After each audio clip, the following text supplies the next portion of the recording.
আসসালামু আলাইকুম। শুরু করছি এমপি তামিম সরকার। পর্ব ১ লিখেছেন কাফাতুন নেসা কবিতা। রাজনীতিতে একটা প্রবাদ আছে, শত্রুকে ধরো, ইচ্ছে মতো ব্যবহার করো, তারপর কাদায় ছুঁড়ে মারো। সিগারেট টান দিতে দিতে সামনে পড়ে থাকা লাশটিকে উদ্দেশ্য করে কথাগুলো বলতে থাকে তামিম সরকার।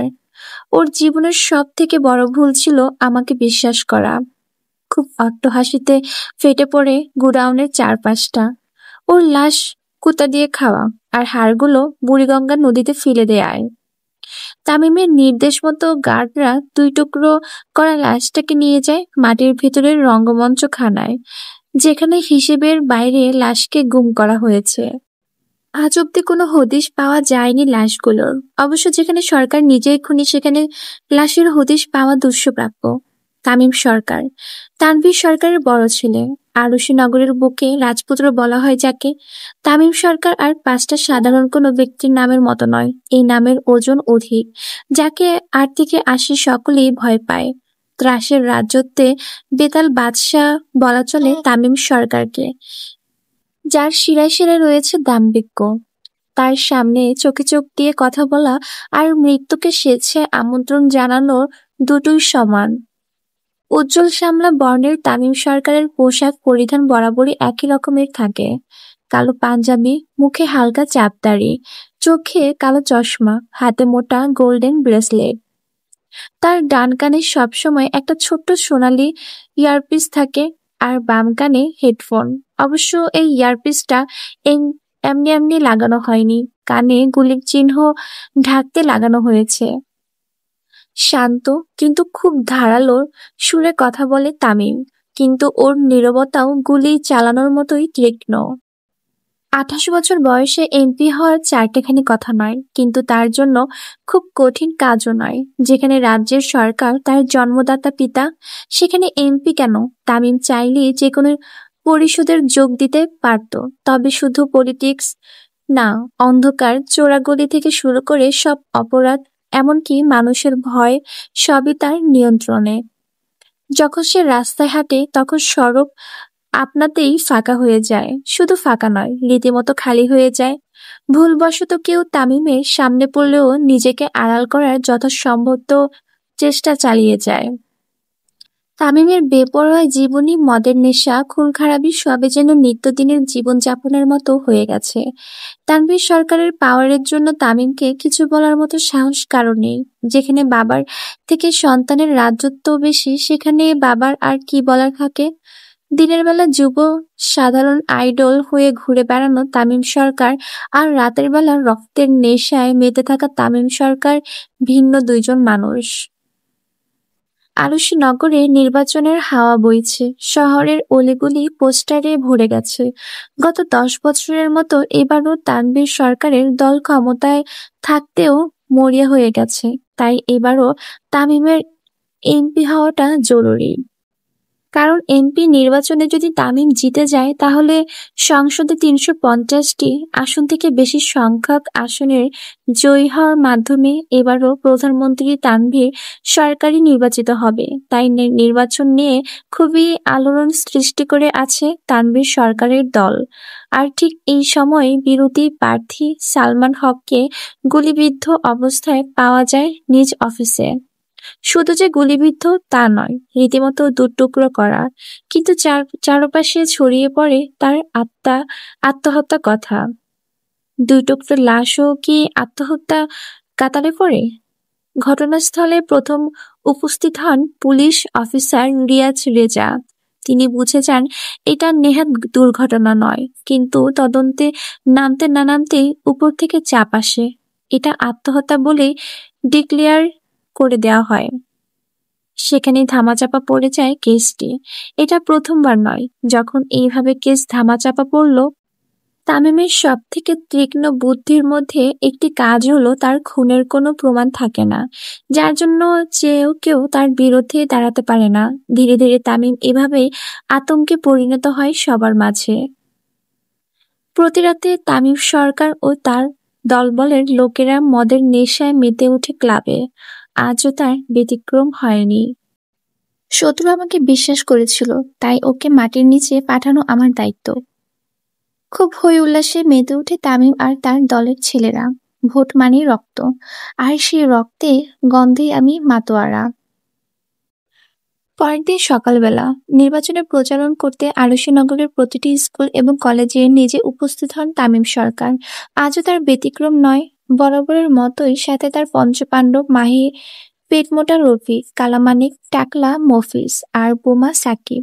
আর সাথে খোলা জিপ ভর্তি ছেলে নিয়ে গিয়েছে আরশীনগরের একটি একটি কলেজের কালচারাল প্রোগ্রামে। যুব সাধারণ আইডল হিসেবে প্রায়ই চিফ গেস্ট হয়ে থাকেন তামিম সরকার। ট্রেনে যাওয়ার ফলে কিছুক্ষণ দাঁড়াতে হয় তামিমের সব গাড়িগুলোকে, আর ঠিক তখনই ইতিহাস সাক্ষী হয় এক নতুন পাগলামিতে ভরা প্রেম কাহিনীর। নরম আলোয় ঝলমল করছে এক অপূর্ব রূপী রমণী। থেকে থেকে টিস্যু দিয়ে ঘাম মুছতে থাকে সে। মৃদু বাতাস তার অবাধ্য চুলগুলোকে উড়াতে সক্ষম হলেও গরম কমাতে সক্ষম হলো না। বেশ বিরক্ত নিয়ে ট্রেনে যাওয়ার জন্য অপেক্ষা করছে সেই রমণী, আর তাকে চোখের নজরে বন্দি করছে তামিম। তামিম এক পলকে তাকিয়ে আছে সেই রহস্যময়ী রমণীর দিকে, যেন নজরে সরছে না। ভাই, ও ভাই, ভাই, এভাবে মাহির ৩-৪ বার ডাকে তামিমকে, কিন্তু কোনো লাভ হয় না। তামিম এক নজরে তাকিয়ে থাকে সেই রহস্যময়ী রমণীর দিকে। তার ঠোঁটে মৃদু হাসি দিয়ে বলে, তার চোখে দেখেছি আমার সর্বনাশ। ক্যাঠা আপনার সর্বনাশ করছে ভাই? আমারে কন খালি, হাত ভাইঙ্গা ভিতরে হামলাই দিমো। বোমা সাকিবের কথা শুনে তামিমের ধ্যান ভাঙে, আর সে এক পলক তাকায় সাকিবের দিকে। সাথে সাথে ট্রেনের পথ ক্লিয়ার হয়ে যায়, আর সেই কাঙ্ক্ষিত রমণীটিও হারিয়ে যায় তামিমের নজর থেকে। শালার ভাই, কথা বলার আর জায়গা পেলি না? একটুর জন্য চলে গেল। কেন চলে গেল ভাই? তোর মরা বাপ। তামিম তার খোলা জিপ থেকে চারপাশে ভালোমতো তাকাতে থাকে, যদি সেই রহস্যময়ী নারী দেখা পাওয়া যায়, কিন্তু ভিড়ে হারিয়ে যায় সে।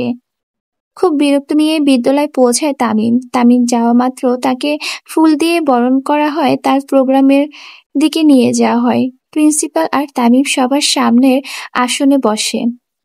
প্রথমে একটু ভাষণ, আর তারপরে নাচের প্রোগ্রাম শুরু করা হয়। মাঝে মাঝে প্রিন্সিপাল আর তামিমের মধ্যে একটু আধটু কথোপকথন হয়, কিন্তু কথোপকথনের এক পর্যায়ে কিছু একটা দেখে চোখ আটকে যায় তামিমের। সানগ্লাসটি খুলে এক দৃষ্টিতে তাকিয়ে থাকে স্টেজের দলীয় নৃত্য পরিবেশ করা এক রমণীর দিকে। সকালের দেখা পরম সুন্দরীকে যে সে এই সময় এখানে দেখতে পারবে তা কল্পনাও করতে পারেনি তামিম। যতক্ষণ যাবত নাচ চলছে ততক্ষণ যাবত এক দৃষ্টিতেই তাকিয়ে থাকে তামিম। নাচ শেষে তামিমকে স্টেজে ডাকা হয় শিক্ষার্থীদের উদ্দেশ্যে বক্তব্য দেওয়ার জন্য। তামিম স্টেজে উঠামাত্র হাততালিতে ফেটে পড়ে চারপাশ। তামিম তার ভাষণ শুরু করে, কিন্তু কথা বলার এক পর্যায়ে তার চোখে পড়ে সকালে সেই রহস্যময়ী রমণীর দিকে। তামিম ভাষণ না দিয়ে কিছুক্ষণ চুপ হয়ে যায়, আর মাইক নিয়ে সুভার উদ্দেশ্যে বলে, সি গ্রিন শাড়ি পরা, লম্বা চুলওয়ালা মাঝের সারিতে বসে থাকা মেয়েটি স্টেজে আসো। তামিমের কথা শুনে সবাই হা মেলে সুভার দিকে তাকায়, আর তাকে স্টেজে যাওয়ার জন্য বলতে থাকে। সকলের মধ্যে একটু করে ভয় কাজ করে। করারই কথা, তামিমকে ভয় পায় না এমন মানুষ আরশীনগরে খুঁজে পাওয়া মুশকিল। চারপাশে সকলে কানাঘষা শুরু করে দেয় রীতিমতো। সুভার বান্ধবীরাও বলতে থাকে যে সে কি এমন করেছে যে তামিম সরকার একা থেকে স্টেজে ডাকছে। সুভা ভয়ে যেতে চায় না, জড়ো হয়ে বসে থাকে চেয়ারে। তামিম কিছুক্ষণ অপেক্ষা করে স্টেজ থেকে নিচে নেমে সুভার দিকে আসতে থাকে। তামিমকে আসতে দেখে সুভার ভয়ে কান্না শুরু করে দেয়। সকলের মধ্যে থেমে থেমে নীরবতা চলতে থাকে। তামিম এসে সোজা সুভার পাশে দাঁড়ায়। তামিমকে দাঁড়াতে দেখে সুভা ধীরে ধীরে মাথা নিচু করে তামিমের সামনে দাঁড়ায়। সুভার দাঁড়ানোর সাথে সাথে তামিম তার হাত ধরে নিজের সাথে স্টেজে নিয়ে যায়। হঠাৎ সুভার হাত ধরাতে ভয়ে আত্মা শুকিয়ে যায় সুভার। তামিম ভিড়ের মধ্যে দিয়ে সুভার হাত ধরে নিয়ে যায়, আর তার পাশে দাঁড় করিয়ে মাইক হাতে নেয়, আর সুভার দিকে ইশারা করে বলে, শি ইজ মাই লেডি। তামিমের কথা শুনে সুভার চোখ বড় বড় করে তামিমের দিকে তাকায়। তামিমও সুভার দিকে তাকায়। আজকের পর থেকে ওর আশেপাশে যদি কোনো ছেলেকে দেখেছি, সে যেন নিজ দায়িত্বে নিজের কাফনের কাপড় কিনে রাখে। প্রোগ্রামের উপস্থিত হওয়া সকল শিক্ষার্থী এবং শিক্ষক শিক্ষিকারা ভেতরের আতঙ্ক বাসা বাঁধে। যার ভয়ে আরুষিনগরের কেউ কথা বলতে পারে না, তার নজরে সোফার মতো 19 বছর বয়সী একটি কিশোরী মেয়ে কিভাবে পড়ল। তামিম সকলকে থ্রেড দিয়ে সানগ্লাসটি খুলে তাতে ফু দিয়ে আবারও পরে নেয়, আর ভদ্রলোকের মতো সেখান থেকে চলে আসে। আর সুভা জড়বস্তুর মতো ওইখানেই দাঁড়িয়ে থাকে। তামিম যাওয়ার সময় হঠাৎ মাঝপথে থেমে যায় আর পিছনে ফিরে ঘুরে সুভার দিকে তাকায়।